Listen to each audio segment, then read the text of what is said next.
The movers were carrying out Lily's bed when I pulled into my driveway, her purple butterfly sheets still clinging to the mattress like ghost wings. My mother-in-law stood on the porch directing them with the efficiency of a general, her pearl necklace catching the afternoon sun as she pointed toward the moving truck. I sat in my car for exactly 3 heartbeats, watching them dismantle my daughter's sanctuary, before I realized Margaret had planned this. She'd waited until the exact moment I'd be at the cemetery, the one time each week she knew I'd be gone for hours. "Oh good, you're home," Margaret said as I walked up the path, not even bothering to look guilty. "We've made excellent progress. Jason's baby will need this room by Christmas, and I thought it best to start fresh." I stopped at the bottom of the porch steps, my hand still clutching the small bouquet of daisies I'd forgotten to leave at Lily's grave. "Jason's baby? Due December 15th, she announced, supervising as 2 men struggled with Lily's bookshelf. "Finally, a grandchild to carry on the family name. We're turning this into a proper nursery, none of that purple princess nonsense." The words "purple princess nonsense" hit me like physical blows. Lily had picked every inch of that room's decoration during her last good month, when the cancer had retreated just enough to let her dream about the future she wouldn't have. "Where's my husband?"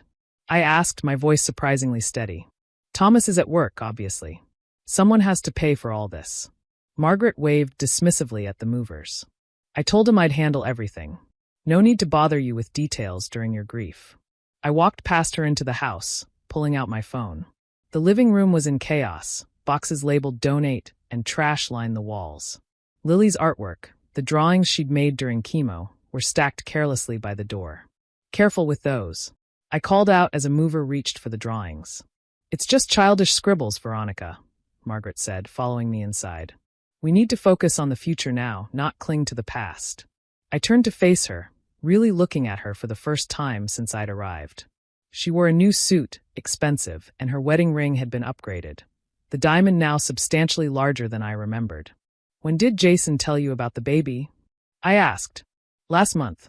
He and Jennifer have been trying for ages." She smiled, the kind of smile that made me understand why Thomas always looked exhausted after family dinners. "Of course, they're not married yet, but that's just a formality. Not like your situation with Thomas." "Our situation? Well, you can hardly expect him to stay in this mausoleum forever." She gestured around the house. "A man needs living children, Veronica. Not shrines to the dead." I felt my phone buzz. Thomas, texting. "At work late. Hope cemetery visit was healing. Love you." "He doesn't know about this, does he?" I said, watching Margaret's face carefully. "Men don't understand these things. They need us to make the hard decisions." She picked up one of Lily's stuffed animals, a worn elephant named Mr. Peanuts. "This can go to charity. Some living child might enjoy it." I took Mr. Peanuts from her hands. Lily had slept with him every night, even in the hospital. Even on the last night. "Margaret," I said slowly, "did Jason happen to mention anything about his medical history when he shared this wonderful news?" She frowned. "What medical history? He's perfectly healthy. Unlike—" She trailed off, but we both knew she meant unlike Lily. "The vasectomy he got 3 years ago?" I watched her face shift. "When he and his first wife decided they didn't want children, Thomas went with him for the procedure. They made a whole weekend of it, golf trip to cover the recovery time. That's ridiculous. Jennifer's ultrasound. Oh, I'm sure Jennifer's pregnant." I scrolled through my phone, finding the family group chat. Just interesting timing, don't you think? Jason divorces Melissa, immediately starts dating Jennifer, and suddenly there's a miracle baby. Margaret's perfectly composed face cracked slightly. "Are you implying?" "I'm not implying anything." I pulled up another app on my phone. "But since you're so interested in the future, let's talk about housing arrangements. You are aware that this house is in my name, right?" "The family home should stay in the family," Margaret said stiffly. "It is in the family. My family. My grandmother left it to me. Thomas moved in after we married, but the deed never changed." I showed her the property records on my phone. "So while I appreciate your initiative in helping Jason prepare for fatherhood, he'll need to find his own nursery space. This is Thomas's home. This is my home. Thomas lives here because I love him and we're married. But that doesn't give you the right to dismantle my daughter's room while I'm visiting her grave." A mover appeared in the doorway. "Ma'am? The lady said to ask you about the toy chest? It's heavy, gonna need both of us." "Put everything back," I said firmly. Everything goes back exactly where it was. Now wait a minute, Margaret started. No, you wait.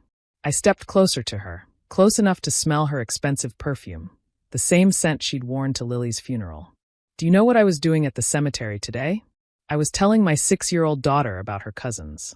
About how Jason might have a baby soon. About how she would have loved being the big cousin, teaching them about butterflies and rainbows and all the things that made her happy. Veronica, I was explaining to a headstone why Grandma Margaret never visits. Why Uncle Jason stopped coming to the hospital after the diagnosis. Why the only family photos from last year are from before she got sick because you said she looked unfortunate, with no hair. Margaret's face had gone pale beneath her perfect makeup. But sure, I continued. Let's talk about the future. Let's talk about Jason's miracle baby with a woman he's known for exactly 8 months. Let's talk about how you were so eager to erase my daughter that you couldn't even wait for the grass to grow on her grave. I'm trying to help. Margaret burst out. This house is a tomb. You and Thomas drift around like ghosts. He needs to move on, start fresh. Men weren't meant to grieve forever. He's grieving his child. She wasn't his blood, Margaret snapped, then immediately looked like she wished she could swallow the words. The silence that followed was deafening. Even the movers had stopped, sensing the shift in atmosphere. What did you just say? I asked quietly. I didn't mean. Lily wasn't his blood. I nodded slowly. That's what this is about. She was my daughter from my first marriage, so she doesn't count. She was never really a Harrington in your eyes. That's exactly what you mean. I laughed, but there was no humor in it. God, it all makes sense now. The separate Christmas gifts. Lily's were always just a little smaller. The family photos where she was always slightly to the side. The way you introduced her as Thomas's stepdaughter, instead of his daughter.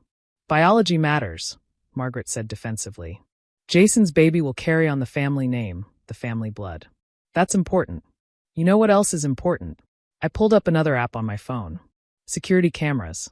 Did you see them when you drove up? We installed them everywhere after Lily got sick. She was terrified of someone breaking in while she was too weak to run. Margaret's eyes darted to the corners of the room, finally noticing the small cameras. Everything's recorded. Everything's backed up to the cloud. I smiled grimly. Including this conversation. Including you admitting you planned this for when I'd be at the cemetery. Including you calling my dead daughter's room purple princess nonsense. You're being dramatic. No, I'm being practical. Just like you. I turned to the movers. Gentlemen, please put everything back exactly as it was. I have photos of the room if you need reference. Mrs. Harrington will be leaving now. I'm not going anywhere until Thomas. Thomas is about to get a very interesting phone call, I interrupted, already dialing, with a link to the security footage. Let's see what he thinks about his mother dismantling his daughter's room. Yes, Margaret, his daughter. Because that's what she was, regardless of blood. The phone rang once before Thomas picked up. Hey, honey. How was the cemetery? Eventful, I said, maintaining eye contact with Margaret. Your mother's here. She has some interesting news about Jason and a nursery. What? Mom's at the house? I thought she was, he paused. Wait, what about a nursery? I'll send you the security footage. You might want to sit down first. I watched Margaret's face cycle through emotions, anger, embarrassment, and finally something that might have been fear. Veronica, what's going on? Thomas's voice was sharp now, concerned. Your mother decided to clean out Lily's room. For Jason's baby. While I was at the cemetery. The silence on the other end was deafening. Then, she what? I'm handling it, I assured him. But you might want to come home. And maybe call Jason on the way. Ask him about that vasectomy reversal he must have gotten. I'm leaving now. His voice was cold in a way I'd rarely heard. Mom, if you're listening, don't move. Don't touch anything else. Don't speak. I put the phone on speaker so Margaret could hear clearly. Thomas, I was trying to help, she started. I said don't speak, he roared. My daughter has been dead for 4 months. 4 months. And you're gutting her room? What is wrong with you? She needs to move on.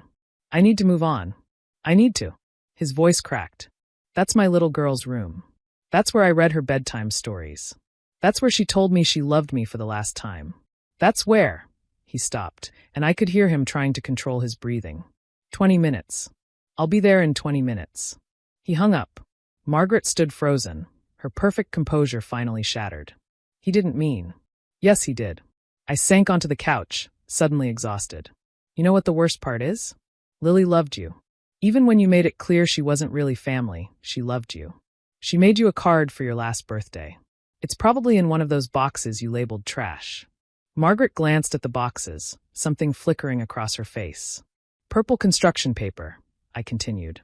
She spent hours on it. Glitter everywhere. She was so weak from chemo, but she insisted on making Grandma Margaret a special card. Without a word, Margaret walked to the boxes and started searching. She found it in the third box, sandwiched between coloring books and art supplies. The purple card was covered in shaky handwriting and approximately half a container of glitter. To Grandma Margaret, she read aloud. Thank you for being in our family. Love, Lily. Margaret's hands shook as she held the card. She made you part of our family, I said quietly, even though you never made her part of yours. The movers finished returning the last piece of furniture as Thomas's car screeched into the driveway.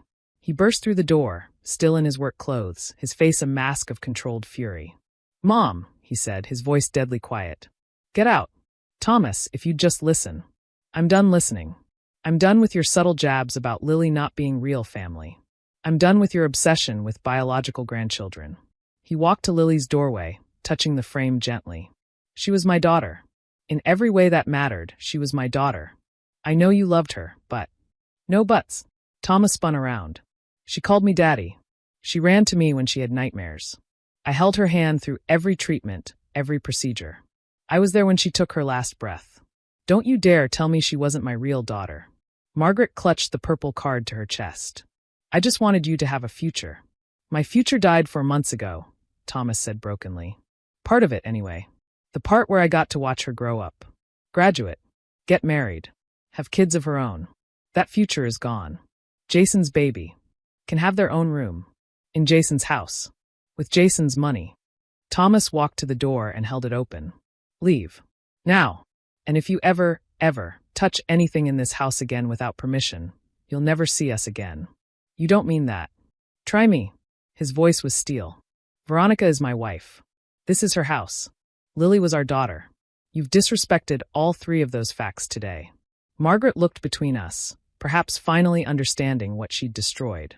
She walked to the door, still holding Lily's card. The card stays, I said firmly. She handed it to Thomas, who took it like it was made of spun glass. Without another word, Margaret left, her expensive heels clicking down the walkway. Thomas and I stood in the sudden silence, surrounded by boxes and displaced furniture. He walked slowly to Lily's room, taking in the half-restored space. I'm sorry, he whispered. I should have known she'd do something like this. You couldn't have known. She's been hinting. About moving forward, about Jason's girlfriend, about fresh starts. He picked up Mr. Peanuts from where I'd set him down. I just never thought she'd be this cruel. What about Jason's baby? I asked gently. Thomas laughed bitterly. There is no vasectomy reversal. I golf with Jason every month. He's terrified of being a father. Always has been. If Jennifer's pregnant, it's not his. Your mother's in for an interesting Christmas then. She can spend it with Jason and his miracle baby. We won't be there. He pulled me into his arms, burying his face in my hair. I'm so sorry, Ver. She had no right. We spent the rest of the evening putting Lily's room back exactly as it was. Every stuffed animal, every drawing, every book returned to its place. Thomas found the butterfly mobile Lily had made in art therapy and rehung it by the window. As the sun set, painting the room in soft purple light, we sat on Lily's bed together. The space still smelled faintly of her. Strawberry shampoo and vanilla lotion, the sweet smell of childhood cut short. She would have been a great big cousin, Thomas said quietly. The best, I agreed. She would have taught them all about butterflies. And rainbows. And how to make the perfect glitter card. He smiled through his tears. Even for grandmothers who didn't deserve them. My phone buzzed. A text from an unknown number. This is Jennifer. Jason's girlfriend. Could we talk? I think there's something you should know about the baby. I showed Thomas the message. He sighed, looking older than his 35 years. Tomorrow, he said. We'll deal with that tomorrow. Tonight, we sat in our daughter's room, surrounded by purple walls and butterfly dreams, holding each other in the space between grief and whatever comes after. Outside, Margaret's car was long gone, but Lily's purple card sat on the dresser, still shedding glitter like fairy dust, a testament to a little girl who loved more generously than she was loved in return. The room would stay exactly as it was. Not a shrine, but a promise. A space held sacred in a house that was ours, in a family we chose, for a daughter who was real in every way that mattered. And if Margaret ever understood that, it would be a miracle greater than any suspicious pregnancy or fresh start could ever be.